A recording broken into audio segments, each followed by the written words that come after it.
আজকের recipe Bihari style chicken curry. Bihari পদ্ধতিতে chicken কারি বানানোর জন্য প্রথমে মুরগির মাংসটাকে লেবু রস মাখিয়ে ভালো করে ধুয়ে নিয়েছি। এরপর এই মাংসের মধ্যে নুন, হলুদ গুঁড়ো, লঙ্কা গুঁড়ো এবং সর্ষের তেল মাখিয়ে 10 মিনিটের জন্য ম্যারিনেট করে রেখে দেবো।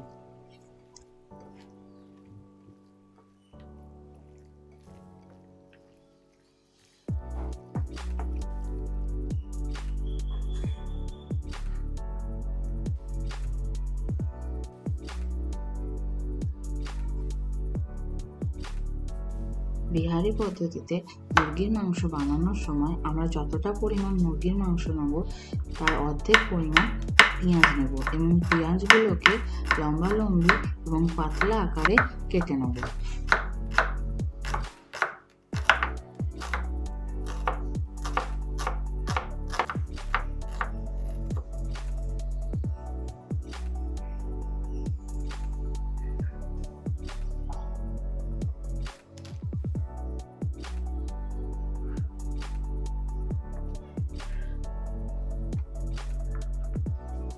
কিছু পরিমাণ রসুন মিহি করে কুচিয়ে নেব।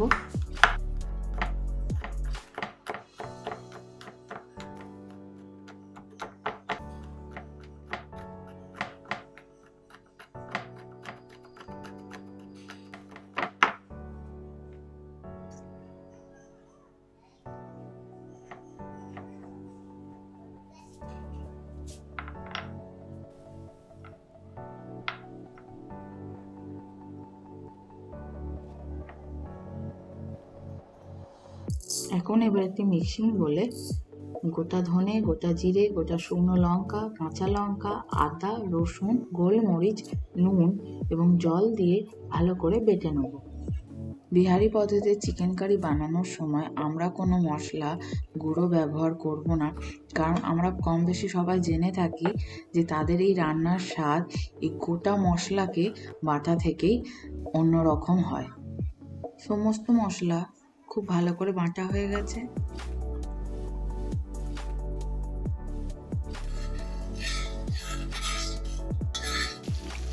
কড়াইয়ে তেল গরম করে মুরগির মাংসগুলোকে ভালো করে ভেজে নেব।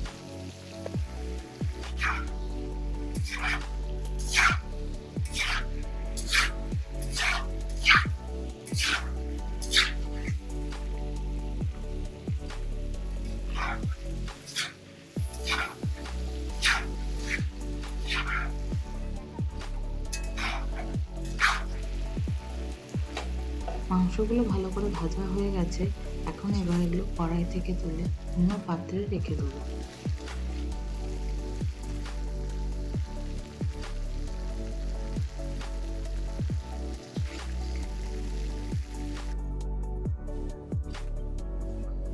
একটা প্লেটে ফোড়নের জন্য নেব গোটা জিরে, শুকনো লঙ্কা, তেজপাতা, গোটা গরম মশলা।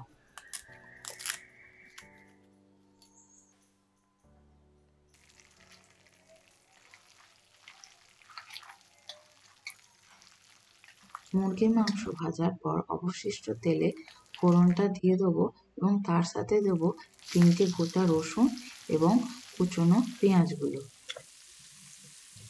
পেঁয়াজগুলো 2-3 মিনিটের জন্য ভালো করে ভেজে তাতে 1 চামচ নুন দিয়ে দেবো এবং ঢাকা দিয়ে 5 মিনিটের জন্য আঁচ কমিয়ে রেখে দেবো। তাতে পেঁয়াজ খুব ভালোভাবে নরম হয়ে যাবে।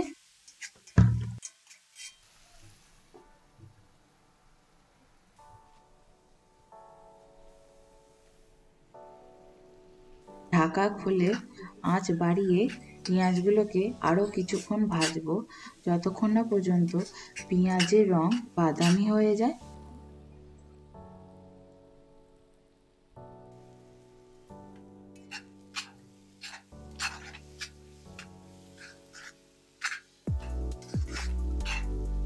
পেঁয়াজ ভালো করে ভাজা হয়ে গেছে। এখন এর মধ্যে বেটে রাখা মশলাটা দিয়ে দেবো এবং ভালো করে মশলা এবং পেঁয়াজ কষাবো।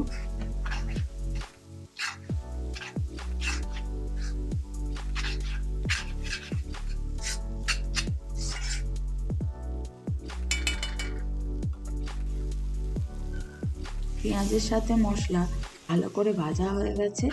এখন এর মধ্যে ভেজে রাখা মুরগির মাংসের টুকরোগুলো দিয়ে দেবো।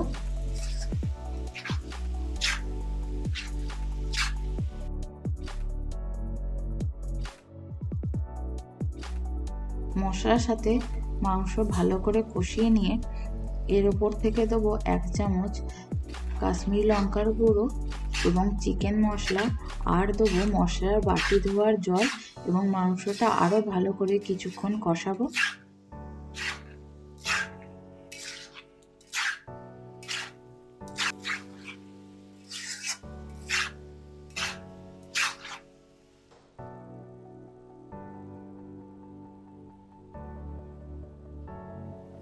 মাংস মশলার সাথে খুব ভালোভাবে কষানো হয়ে গেছে, মাংস থেকে তেল ছেড়ে এসছে। এখন এর মধ্যে জল দিয়ে ঢাকা দিয়ে দেবো। মাংস সেদ্ধ হওয়া পর্যন্ত আঁচ কমিয়ে রান্না করব।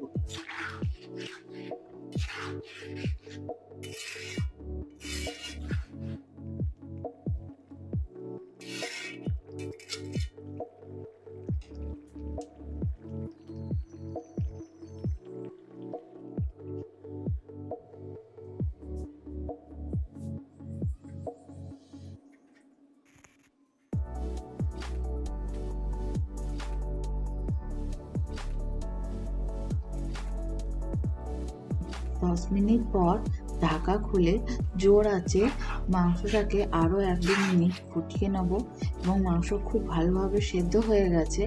এবার কড়াইটাকে পাশে রেখে দেব।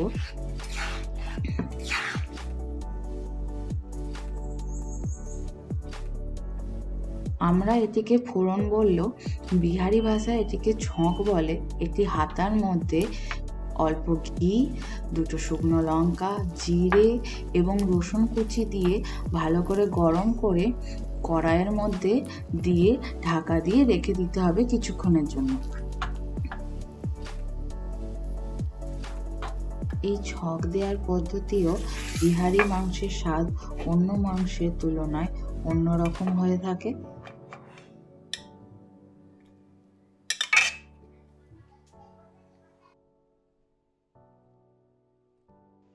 অত্যন্ত সুস্বাদু এবং অন্যরকম স্বাদের বিহারি পদ্ধতিতে মুরগির মাংস পরিবেশনের জন্য প্রস্তুত।